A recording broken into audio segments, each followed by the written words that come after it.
Hoje eu estou na Escola Paulista de Medicina, no grupo de Medicina Regenerativa lá. Eu trabalho em mais 2 pós-graduações dentro da Medicina Regenerativa também. E dentro da ortopedia eu sou cirurgião de quadril e joelho. E eu sempre corri muito atrás de clínica médica durante a faculdade, independente de sempre ter certeza, desde o começo da faculdade, que eu queria fazer ortopedia. Mas eu sempre gostei de estudar clínica médica. Não me comparo a nenhum clínico, é impossível, né? Quem tem uma carreira, uma formação em cima da clínica médica, mas eu, dentro da ortopedia, eu sempre acompanho, eu sempre procurei qualquer alteração clínica que leve à alteração do sistema musculoesquelético, que é onde eu trabalho. E esbarrei aí no decorrer da minha vida com a medicina regenerativa, que cruza com o que eu fazia já de integrativa, né? De integrar toda a medicina olhando para o sistema musculoesquelético, né? Então, dentro da medicina regenerativa, a gente usa produtos do próprio corpo, né? Tecidos do corpo, para transformar em produto para tratar uma doença. Então, não sei se alguns colegas já ouviram, outros não, né? A gente pode usar do sangue periférico o plasma, né? Para fazer PRP, IPRF, todos os produtos do sangue. Do tecido adiposo, a gente tira a célula mesenquimal, pode tirar o estroma vascular. Da medula óssea, a gente pode tirar o aspirado de medula ou o próprio concentrado do aspirado de medula, né? São produtos, né? São tecidos do corpo que a gente transforma em terapêutica. Então, além de eu aumentar a capacidade do meu corpo em regenerar um tecido, eu melhoro a capacidade do meu corpo em doar um tecido para virar um produto terapêutico. Então, se, por exemplo, um exemplo simples, se eu tenho meu ácido úrico muito alto e é um problema o ácido úrico em articulação ou em tendão, e eu tirar meu sangue periférico, centrifugar ele, concentrar, e eu pegar esse plasma e colocar dentro de uma articulação e jogar mais ácido úrico ainda lá dentro, talvez isso seja deletério para a articulação e não bom. Então eu preciso preparar o solo do paciente para tratar qualquer lesão musculoesquelética, né? E a gente vê no decorrer desses anos que a gente trabalha com isso que na verdade, todas as lesões do corpo acabam melhorando, tanto que esse é um tema hoje que várias especialidades acabam aproveitando para tratar junto. E sempre que a gente pensa numa lesão tecidual, não importa qual seja, uma catarata, uma úlcera, uma artrose, uma tendinite, a gente sempre tem que pensar nessa tríade terapêutica. Que nós vamos precisar de uma matriz, um scaffold, uma esponja,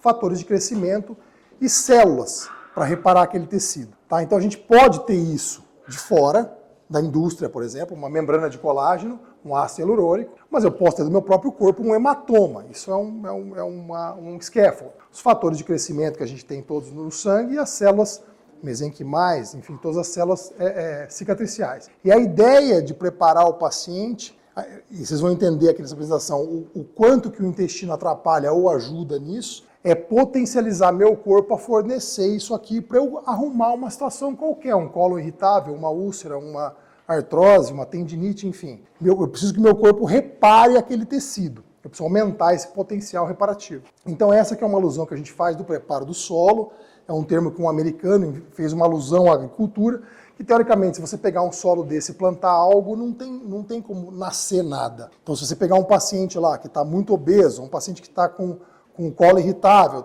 é celíaco e está comendo glúten, você não vai conseguir arrumar ele nem dando probiótico, nem dando quercetina, nem só tirando algum alimento da dieta. Você tem que arrumar o paciente como um todo. Então essa função de arrumar o paciente é nossa para tentar plantar algo legal e ter uma colheita melhor de um resultado clínico nisso. E a gente sempre esbarra com o início da síndrome metabólica. Antes a gente sempre ia lá, olhava o paciente, né, a obesidade abdominal, dislipidemia, aumento da pressão ou da glicemia de jejum. Só que a gente olha para esse processo inflamatório de uma forma um pouco diferente. É importante a cascata inflamatória mediada por ácido hialurônico, prostaglandinas, leucotrienos? Sim, não tem dúvida. Mas nós estamos olhando o processo inflamatório mediado por citocinas inflamatórias, essa inflamação crônica. Então, só lembrando, o que são essas interleucinas? É como se fosse o WhatsApp do sistema imunológico. Eu vou fazer um leucócito conversar com o outro, interleucocitário, interleucinas. Então nós temos interleucinas boas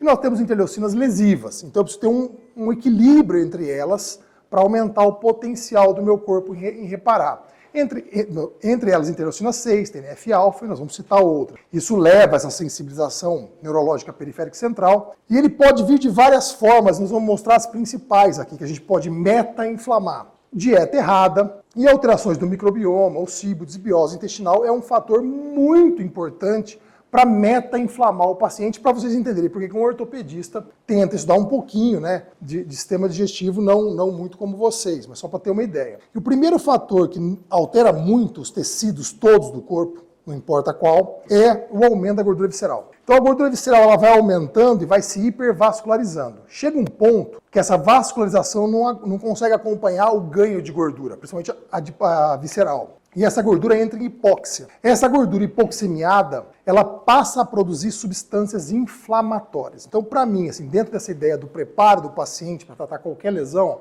o fator mais importante de todos, para mim, assim, da parte laboratorial, é esse incremento da insulina. Quando a insulina começa a subir, esse paciente, essa gordura está produzindo citocina inflamatória. E qual é esse marco aqui? Que apesar de baixo, a gente vê que muda muito o tratamento dos pacientes com lesão. 6. Então, qualquer paciente nosso que tem insulina acima de 6, ele está produzindo citocina inflamatória em menor ou maior quantidade pela gordura. Então, a célula de gordura hipoxemiada vai produzir uma série de substâncias que vai levar a hipertensão, dislipidemia, hipogonadismo, diabetes, trombose e, principalmente, no ponto de vista ortopédico, a inflamação do sistema musculoesquelético, aumento dessas citocinas inflamatórias. Então, essa gordura visceral, essa gordura ela deixa de ser uma proteção térmica e reserva de energia e ela passa a ser um órgão endocrinológico. A gordura passa a produzir substâncias e hormônios que nos inflamam. Então, esse é um fator que leva o paciente a essa meta-inflamação. Então, quebrar esses estados de resistência insulínica, colocar essa insulina abaixo de 6, para nós parece ser uma coisa muito importante. E o que isso acarreta lá no macrófago, que o professor Grimaldi explicou de uma maneira sempre brilhante. O macrófago do tipo 1, ele pode ser apresentado do tipo 1 e do tipo 2. O macrófago do tipo 1, ele é um faxineiro. Então imagina que isso aqui é uma articulação, essa sala. E todo mundo aqui é condrócito, mas tem uns condrócitos soltos lá, uma lesão condral, uma lesão tendínea aqui dentro. Alguém tem que vir fazer uma faxina, tirar o pedaço de cartilagem lesado. Quem que é esse? É o macrófago tipo 1. Só que rapidamente esse macrófago tem que migrar para uma apresentação tipo 2, que é regenerativa, que ela vai cicatrizar aquela limpeza que ele fez. E aumentar o potencial em migrar o macrófago do tipo 1 para o tipo 2 faz parte desse preparo do solo e você não migra macrófago do tipo 1 para o tipo 2 com intestino ruim. Então não adianta um ortopedista, um oftalmo pensar em tratar uma catarata com o paciente com intestino ruim, o resultado vai ser pior. Então aí que eu entro uma tecla que eu bato em todos os lugares que eu vou, da importância de arrumar a dieta de qualquer paciente. Não importa a doença que trate. Se não tratar o intestino, não começa a base e algumas coisas nós vamos mostrar.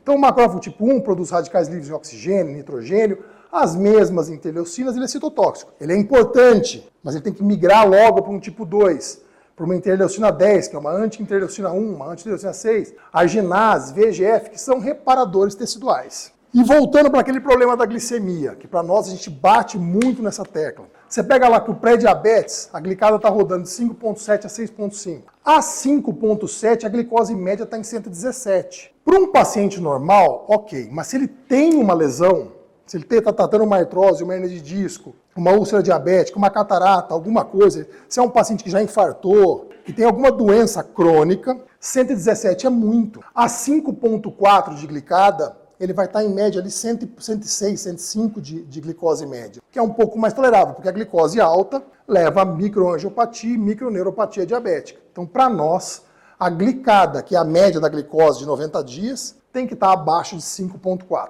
Outro fator importante nesse preparo do solo é o paciente que está tratando colesterol alto. Alguns colegas, as estatinas são péssimas, destrói o paciente. Não, estatina salva a vida. E são importantes para quem precisa tomar, como eu precisei na minha vida. Eu fiz uma angioplastia com 34 anos de idade. Então, a estatina, ela estabiliza uma placa mole.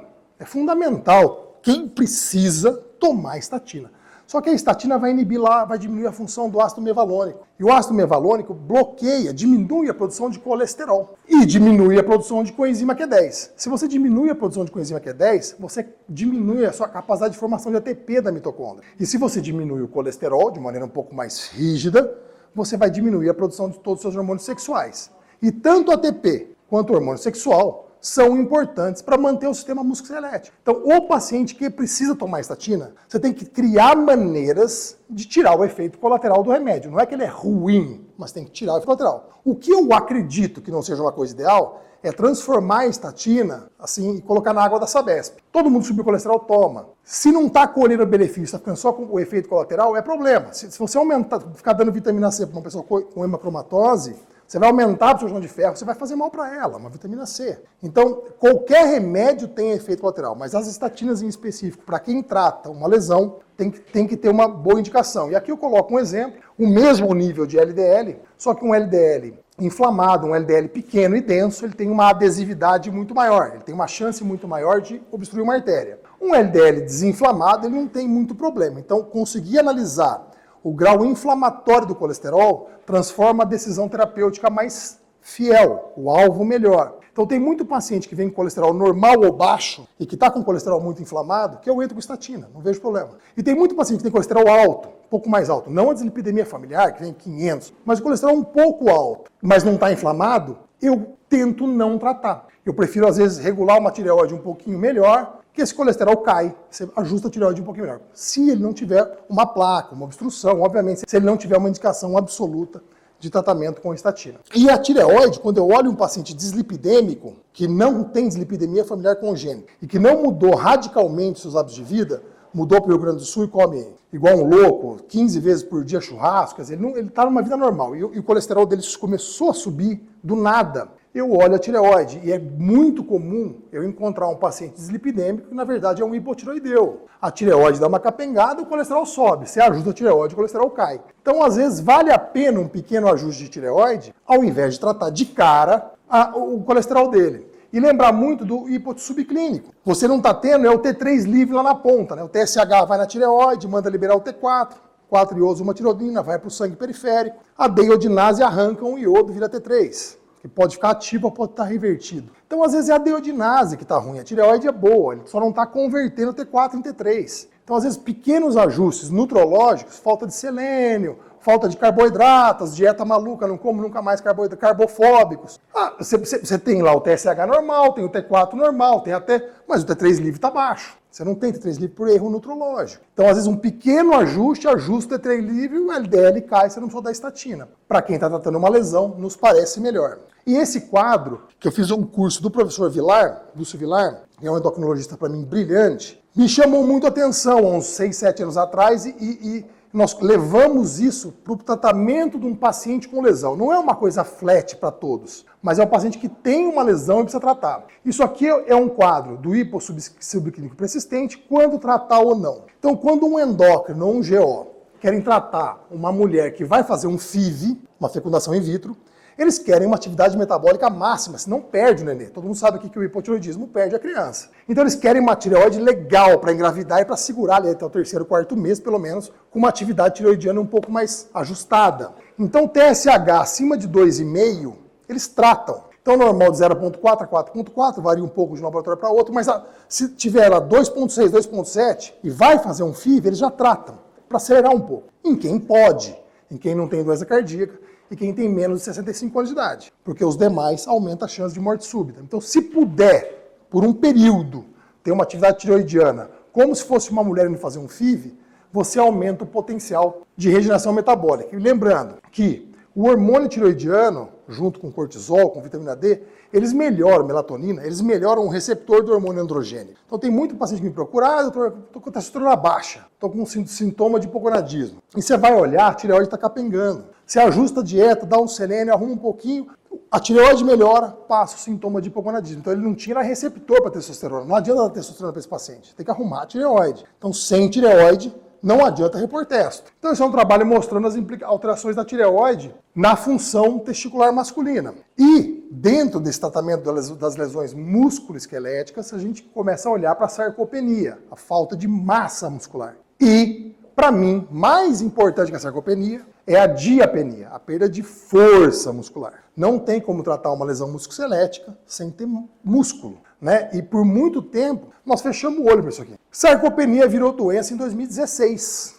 Até 2016 não era nem doença. A gente falava sarcopenia, mas não tratava sarcopenia. Tem que tratar. A falta de massa muscular e a falta de força muscular tem que ser tratadas. E como nós falamos da mitocôndria, se esse paciente está comendo mal, está obeso, está tomando estatina, a mitocôndria dele pode não estar produzindo a quantidade de energia suficiente para que ele tenha todos os tecidos funcionando de forma normal. Outro fator importante no preparo do solo do paciente é botar o cara para dormir. Então, coisas básicas, né? O ortopedista tem que olhar para o sono? Tem. Quem não dorme não trata dor. Assim, na pirâmide de tratamento da dor, a primeira coisa é o sono. Aí depois é intestino e hidratação. Se não tem isso, pode operar, pode fazer prótese.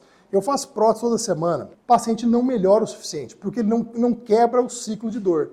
Então, dormir, se hidratar e arrumar o intestino, para mim, é a base para um paciente melhorar qualquer doença crônica. Como já foi falado aqui, os alimentos, né, intolerância alimentar, já tudo bem explicado, isso para nós é super importante. Por quê? Principalmente por esse leaky gut. Então, esses imunocomplexos que o professor Grimaldi explicou, principalmente do intestino permeável, que é retroalimentado pelo cibo, um piora o outro, esses complexos imunes eles vão andar pelo corpo e vão dar um problema crônico à distância. Então eu canso de ver paciente que tem problema, não tem alguma intolerância ao glúten, fez o teste, sabe já que não pode, ou a lactose, ou qualquer outra coisa, e insiste em comer. E eu tenho uma enfermeira no meu consultório que é exatamente assim. Ela fala, doutor, eu como 5 dias depois, eu não aguento de dor no quadril esquerdo. E ela chegou a ter uma prótese indicada por um colega do quadril. E eu fui, peguei ela, deitei ela na maca e falei, olha, eu vou jogar 3 ml de anestésico dentro do seu quadril, guiado por ultrassom, e você vai me falar se a dor vai desaparecer.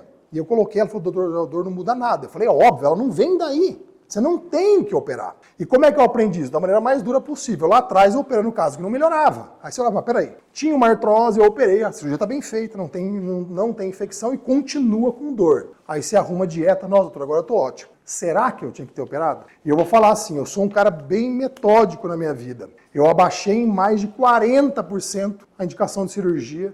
Depois eu comecei a preparar o solo antes de operar. Eu pego o paciente e falo assim, eu vou te preparar antes, depois te opero. Cada 10 pacientes que eu preparo, 4 vem, doutor, não é a hora ainda. Tô ótimo, ótimo. Você consegue continuar vivendo desse jeito? Ou você vai voltar pro lixo? Não, eu vou continuar na linha. Fica bem. Aí passa, a doença é crônica, dali 1 ano, 2, 3, evolui. Aí chegou a hora de operar e opera numa condição muito melhor. Opera já desinflamado, já magro, com massa muscular equilibrado. Essa que é a ideia. Então, os conceitos de cibo já foram colocados. E lembrar que o cibo, o leaky gut, a desbiose, eles se alimentam. Então o paciente está lá com bactéria errada, ele vai piorar essa permeabilidade intestinal. A permeabilidade intestinal cria um processo inflamatório crônico, esse paciente engorda, cria resistência insulínica, pior ainda. Um quadro alimenta o outro. Tem alguma hora a gente tem que ir lá e parar e arrumar isso aí. Só fatores de risco que o professor Grimaldi já colocou. A mesma coisa da inflamação intestinal. Existem algumas formas, né, para diagnosticar a cibo, mas para nós, muito mais fácil que o aspirado do jejum é realmente o teste da lactose aspirada. É muito mais simples o teste, não é invasivo, não é nada, e tem um resultado bem fidedigno. E lembrando que existem várias formas de tratar isso aí, tá? Então, um cibo um pouco mais brando, você pode ajustar a dieta e esperar que ele vai arrumar. Existem fitoterápicos que ajudam um pouco. O rifaximin ajuda bastante para casos bastante graves, que tem amônia aumentada, ou para quando a amônia está normal, você pode tratar com cipro e flagil, ou só cipro, ou só flagil. Tá? Mas quando tem amônia presente, aí é melhor tratar com rifaximin, 500 mg, 2 vezes ao dia, lá, 2 semanas, que já resolve a amônia junto. Então eu estou com um problema metabólico, né?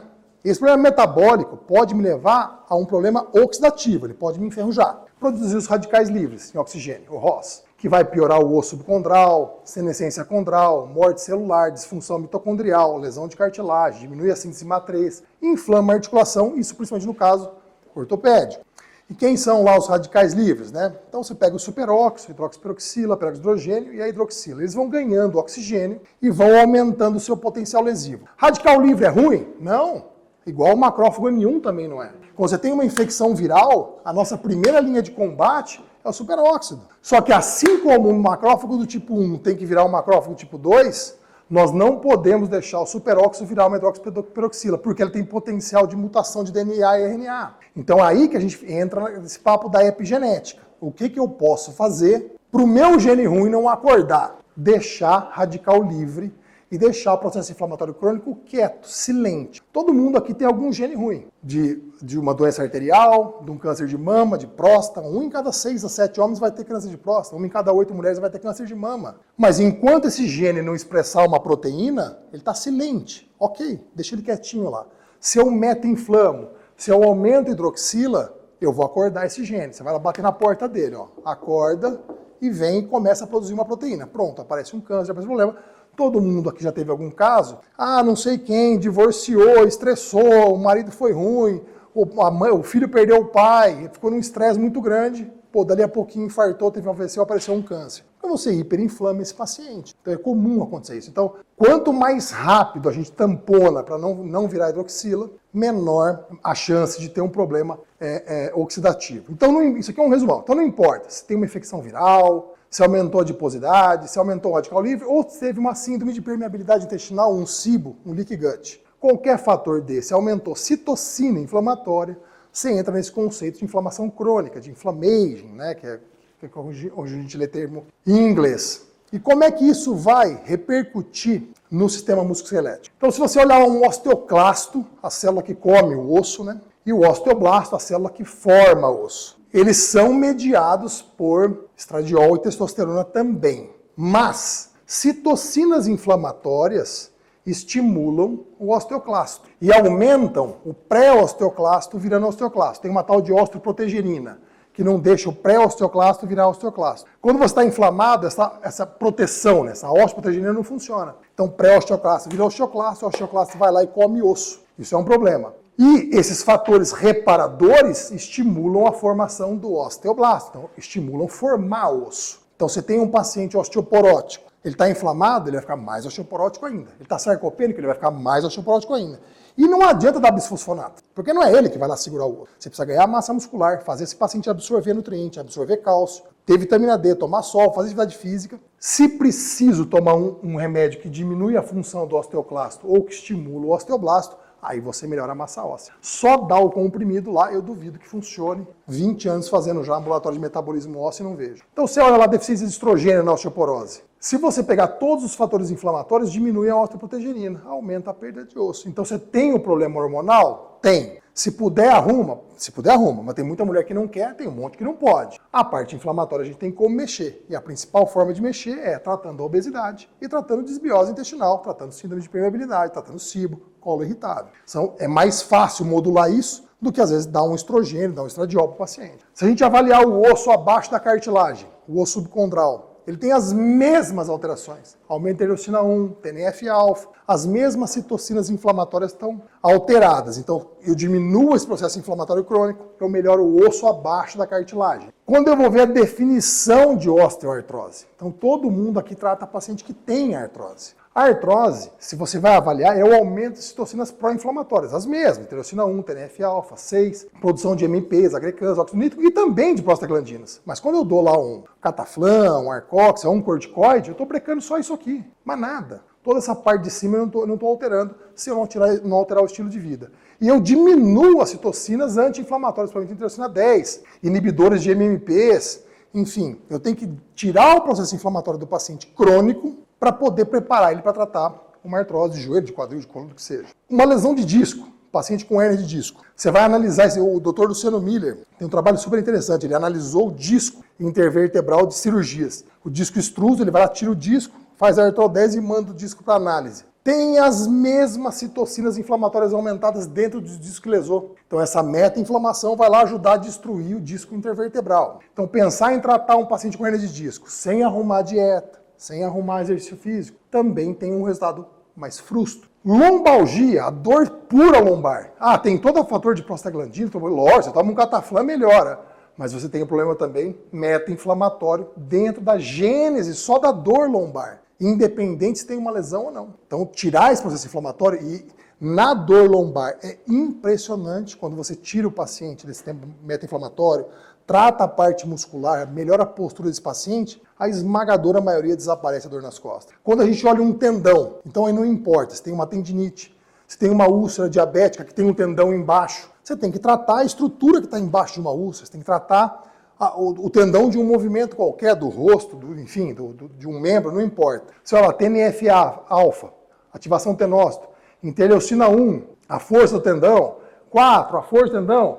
Interleucina 33, vai regular o colágeno tipo 3. O colágeno tipo 3 é o colágeno reparador. Você tem uma lesão, o colágeno tipo 3 vai lá, tampa, e ele vira colágeno tipo 1. Então o molde de colágeno é o 3. Então, se você estiver inflamado, você não faz o molde. Você está glicando. Por que o dermatologista passa glicoxil, passa glifage? Porque ele quer tirar a glicação dos tecidos, essa caramelização dos tecidos, para deixar o GH funcionar, porque ele é competidor da glicose, e o GH aumenta a síntese de colágeno. Então, o que aumenta a síntese de colágeno é GH, não é colágeno. Né? Você não dá colágeno para dar colágeno. Você diminui a glicação e deixa o GH funcionar. Quando você olha uma úlcera diabética, é a mesma coisa. Você vai olhar uma úlcera diabética, além da gênese, da glicação dos tecidos, do próprio diabetes lesar essa baixa de cicatrização, você tem todas as citocinas inflamatórias aumentadas dentro de uma úlcera diabética. Então a gente tem um ambulatório de úlcera diabética muito interessante em Indaiatuba, tratando o preparo do solo dos pacientes. E as úlceras fecham, mas tratando de forma assim, porque os pacientes são difíceis, né? Então esses são os pontos que a gente entra nesse preparo do solo. A glicemia, a mitocôndria, a tireoide, a inflamação sistêmica, os hormônios sexuais, a desbiose intestinal, o cibo, a permeabilidade, o sono, sarcopenia e diapenia e o básico de vitaminas. Esses são os pontos de atenção. E como eu falei, o tripé, para tratar uma lesão crônica, seja qual for, tripé, o inicial, sono, bota para dormir, hidrata, 35 ml por quilograma por dia. Ninguém bebe água no planeta. Só vocês são nutricionistas que sabem que bebe água. Não bebe. E médico não orienta água. Sou chefe de residência. Eu nunca tive nunca nenhum chefe meu falou: você já mandou seu paciente beber água? Nunca. Ninguém fala. Quanto que bebe de água por dia? Ah, bebe mais ou menos 2. É sempre a mesma conversa fiada. Ninguém bebe água, não hidrata. E não sabe a diferença que faz tomar 30 dias de água. Desafio para qualquer um, tomar 30 dias de água direito. Só para ver o que acontece. Põe para dormir, hidrata e trata o intestino. Eu acho que essa base trata 50%, 60% de qualquer lesão crônica. E é o que eu falei, eu diminui muito minha indicação cirúrgica só olhando para isso. E nós estamos vivendo desse jeito hoje em dia, né? Todo mundo faz tudo por telefone, por celular, trabalha no celular, atende por teleconsulta, né? Pede iFood. Agora tem o carro que dirige sozinho lá do Elon Musk, não tem nem que dirigir, você vai dormir no carro, tem que mexer um pouquinho, né, o esqueleto. Então essa que é a alusão, o resumão, né? Então você tem uma doença qualquer. Então, nós temos que preparar esse solo, temos que arrumar esse solo para tratar. Então, temos que escolher qual é a terapêutica. Então, a escolha terapêutica é nossa, profissional de saúde. Então, eu vou começar com dieta, eu vou pôr para dormir, eu vou operar, eu vou fazer fisioterapia, eu vou fazer onda de choque. Tem que escolher. Eu vou fazer célula-tronco mesenquimal, eu vou fazer plasma em plaqueta, não sei. Eu vou escolher uma terapêutica. Só que não adianta eu ir lá e só operar. Não adianta eu ir lá e só mandar fisioterapia. Eu tenho que fazer esse combo, eu tenho que continuar lá. Então, eu escolhi lá para um paciente meu. Eu vou operar esse paciente, eu vou fazer fisioterapia. Então você tem que continuar comendo direito, você tem que continuar arrumando o sono, hidratando, faz a fisioterapia. Então continua cuidando, continua irrigando esse paciente para no final tentar ter um bom resultado clínico de uma doença crônico-degenerativa. Então eu queria mostrar a importância, mesmo para a ortopedia, né? Porque a gente, é o que eu falo, todo paciente tem o corpo completo. Eu trato um quadril, eu trato um joelho, se você me entregar ele numa caixa. Eu opero, põe numa caixa e te mando de volta no correio. Se ele vier dentro de um corpo, a gente tem que olhar o corpo do paciente. E não adianta pensar em tratar uma lesão única, né? E principalmente dentro da medicina, nós fomos setorizando a medicina, né? É o ortopedista, especialista em quadril, adulto, só falta falar do lado direito. Tem o que faz prótese, tem o que faz artroscopia, tem o que faz fratura. Hoje tem. Tem o cara que faz quadril adulto, prótese, não faz artroscopia. Aí você olha só para aquilo, né? Prótese, não prótese. O resultado não fica tão bom. Essa que era a ideia de passar dentro das lesões musculoesqueléticas a importância aí dos exames e do preparo do solo no geral do paciente. Então, se alguém tiver alguma dúvida, estamos à disposição. Faltou para você contar. A dose do remédio do ciclo vai variar de cada paciente, preso ou lógico? Varia. Aí, para tratar o cibo, a rifaximina é boa quando tem amônia positiva, 500 mg 12 em 12 por 7 a 14 dias. Tá sem amônia, como eu trato, sem amônia, ou só flagil ou só cipro, 14 dias, ou cipro e flagil juntos, 7 dias. Os casos mais brandos, a correção da dieta, fitoterápicos, você consegue resolver sem antibiótico. Casos mais brandos. Agora, o que eu acabo assim, aí é um viés de prática clínica. Eu recebo o paciente muito mais com doença musculoesquelética. Então eu quero, se a gente não tiver um pouco mais de agressividade no tratamento, demora para melhorar. Então às vezes a gente opta por entrar com antibiótico mais cedo. Só que aí a gente colhe o problema do antibiótico. Né? Você taca ciplofagil 14 dias, você destruiu o intestino do cara. Então aí o que acontece? Se o paciente tem condições também, você já consegue acertar o que ele pode e o que não pode comer, faz um teste de intolerância alimentar, já arruma dieta, hidrata, manda para o nutro já orientado. Olha, eu preciso de uma dieta que não tenha isso, que não tenha aquilo. A real é verdade. Assim como eu dou a mão à palmatória, que a maioria dos médicos não tem conhecimento, não olham para esse lado da medicina, tem muito nutro também que não olha. Fala, mas o pão e a tapioca, se eu medir a quantidade da mesma caloria. Eu falei, não estou preocupado em caloria, minha filha. Estou preocupado que esse paciente está com uma artrose no joelho e deu um exame que ele não pode comer figo. Você tira o figo da dieta, por favor? E entenda, é muito mais fácil um nutricionista entender essa conversa do que um ortopedista. Quando eu falo isso para um ortopedista, o cara levanta e fala, meu, quer sair na mão? Você fala. A briga é muito maior na ortopedia, na medicina, de falar em comida. E o médico tem um preconceito grande. Hoje mudou. A pandemia fez mudar, mas o médico tem preconceito em falar em comida. Se você não se dá uma aula, você fala pro cara, meu, você tem que pedir um exame, tem que ver o que o paciente come. Ele fala, não, peraí, eu sou ortopedista. Eu sou neuro. Não tem nada a ver com isso. Não, cara, vê bem, né? Nós tivemos 2 congressos Gut Brain em São Paulo, espetaculares. Espetaculares. Tem que ir, tem que assistir aquilo lá.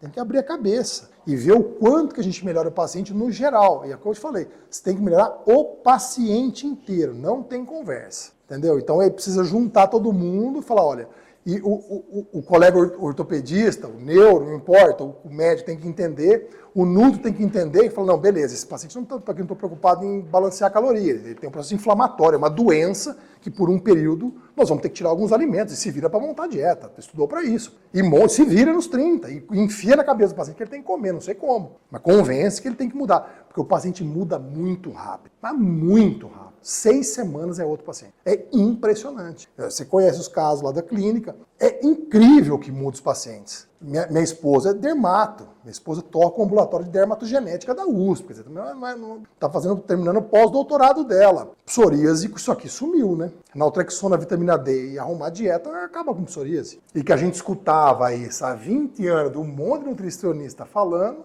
e não dava nem bola, né? Ah, é bobagem. Vamos dar metotrexate, cortisona. Aí tem que parar e ouvir. Pô, muda o paciente, o que come. Não tem conversa. É como, pelo menos, eu olho a prática médica hoje. Tem que ter esse jogo aí de todos os lados. Agora eu vou puxar uma sardinha aqui, ó.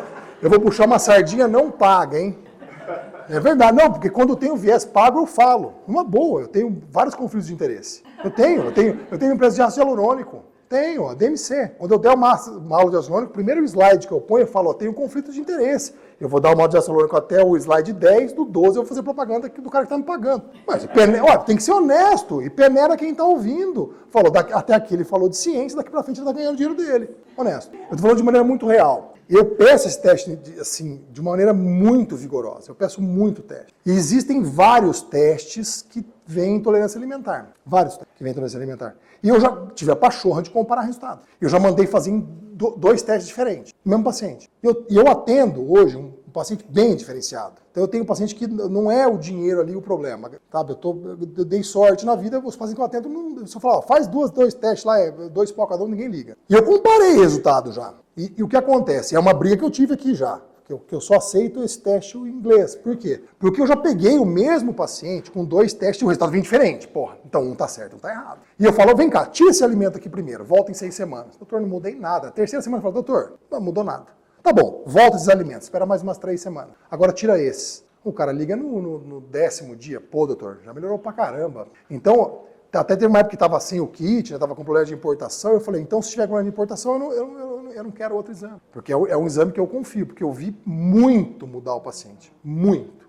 É impressionante o que muda. Lipedema, dor articular, lombalgia, desempenho físico, atleta profissional, a gente dá em todos. Muda o desempenho do paciente. E é o que eu falo aqui sem confronto comercial nenhum. Se tivesse também falaria numa boa. Eu não devo nada para ninguém. Mas isso não tem. Estou falando de experiência minha, pessoal. Funciona. Muda bastante a vida. Acho que todos aqui pedem, quem não pede, faça uma experiência. Pega 2, 3 pacientes complicados, não pega paciente fácil. Para ter um paciente qualquer coisa melhora. Pega um paciente zicado e faz. E faz só isso. por 3, 4 semanas. Não bota 15 terapias, não. Bota só uma, para ver o que acontece. Melhora. Pode fazer o teste, certo? É isso. Doeu o quadril, me liga.